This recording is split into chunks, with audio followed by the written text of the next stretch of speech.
l'atelier, l'objectif, c'était en fait de montrer un peu une méthode, c'est-à-dire plutôt que de composer en prenant tous les problèmes à la fois. La pédale, elle va se coincer. Là, on n'a pas eu la première étape qui est celle d'avoir un projet, c'est-à-dire d'avoir quelque chose à exprimer, à dire. Donc on est passé directement à l'étape après le projet, lorsque l'on enregistre les sons. C'est fatigant, hein, mais Ouais. c'est sportif. Tu vois? Ah, c'est pas mal ça. Ouais, t'as de la basse, là. Parce que la petite résonance. Ça ne manque pas de coffre. Un test juste pour prendre le son. Voilà, ça tape là. Ouh.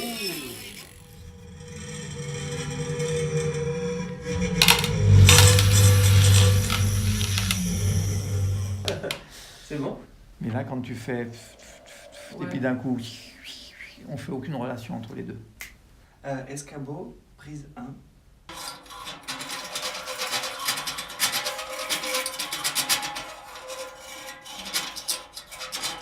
T'es pas obligé d'appuyer comme une brute. Je sais pas faire autrement, tu me connais. Tu vas apprendre, c'est Ouais. l'occasion, c'est un cours de... C'est un cours de délicatesse.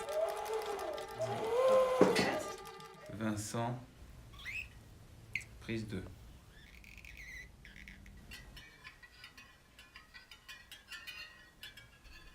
Donc il faut être soi-même émerveillé, pas par le son qu'on est en train de faire, mais par le discours qu'on est en train de tenir.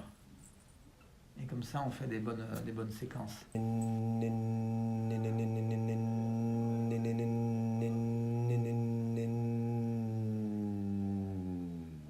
Mais de trouver une façon de le commencer et de le Et de finir. finir, ouais.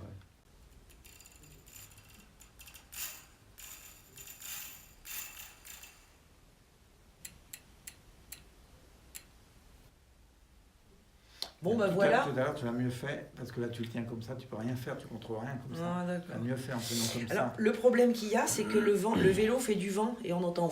Ah. Et puis, ensuite, nous avons passé beaucoup de temps à les nettoyer, c'est-à-dire à garder ce qui est bon dans les enregistrements, d'enlever les parasites, etc., à optimiser les sons, à les reformer.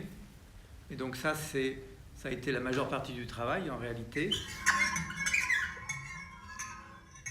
ne travaille jamais avec un fichier stéréo dont je ne peux pas séparer la gauche et la droite. Évidemment, je les nomme.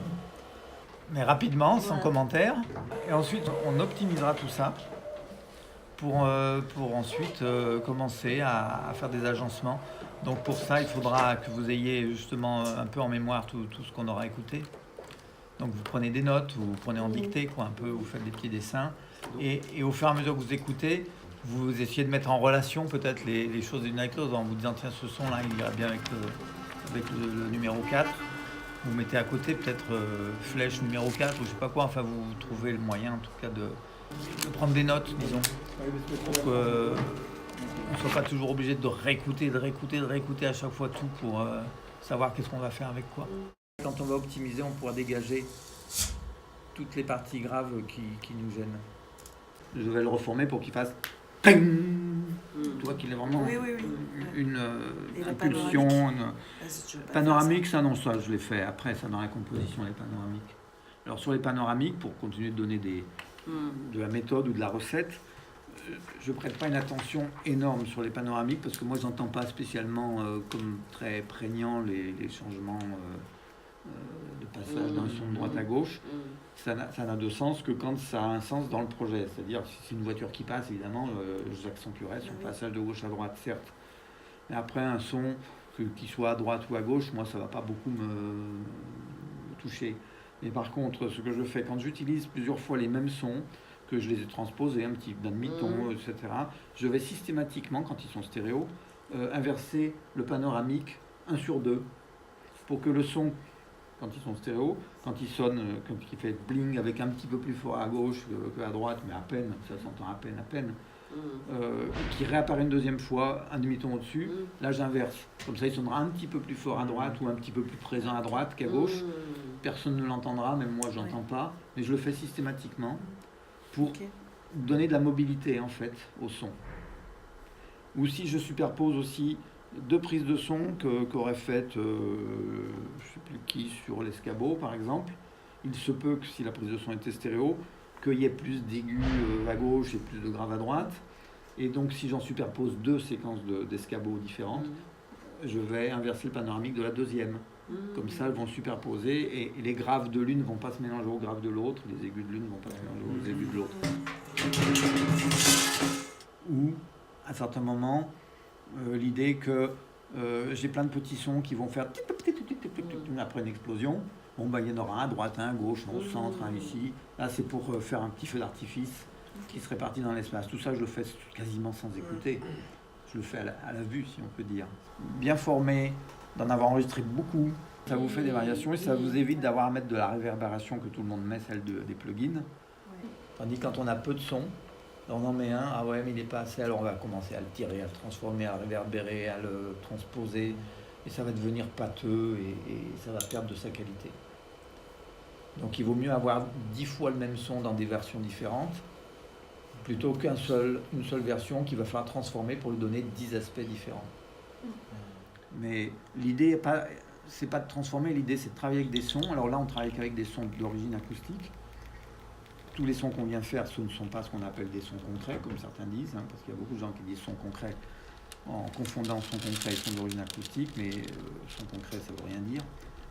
Quand je vais faire utiliser ça, ça voulait dire le concret du son. Le son concret, c'est le son dont on entend concrètement tous les aspects, non pas la source, le caractère. C'est le ressort. Donc on dit son d'origine acoustique ou son d'origine électronique. Là, le projet était justement de prendre des sons assez hétéroclites, puisque venant de chaque personne, et puis de voir qu'est-ce qu'on pouvait faire avec ça. Et effectivement, c'est que le dernier jour, en milieu d'après-midi, qu'on a commencé en fait à réaliser.